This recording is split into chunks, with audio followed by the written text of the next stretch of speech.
Sveikinu Jūs, mano brangieji. Esame gražiausioje ir švenčiausioje Indijos vietoje.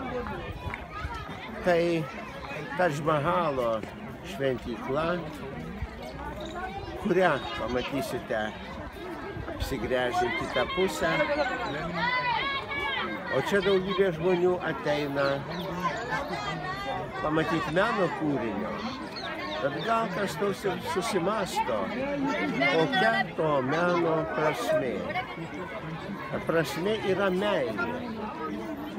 Nes Šachas Džahanas pastatė Tadž Mahalą savo mylimai atminti, be kurios negalėjo gyventi, bet nutarė įamžinti savo meilę ir savo sielvartą, kad liktų amžiams tas kapas. Bet kapas mylimai moteriai yra išties nepaprastas.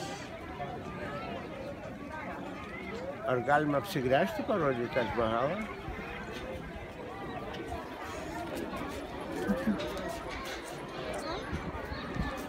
Čia tas nepaprastas paminklas meilei. Įsižiūrėkite, koks jis amžinai gyvas.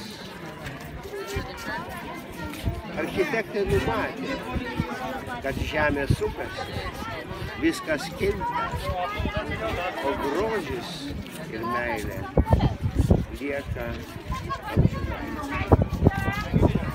Suvokime šiandien ir aš Jūs sveikinu kovo 11 proga. Suvokime, koks pasaulis didelis ir gražus, net su savo baisumais, dėl žmonių negerovės, bet ir nepaprastai gražus ir didingas. Ir vertinkim laisvę, kuri mums leidžia tai suvokti. Sveikinu.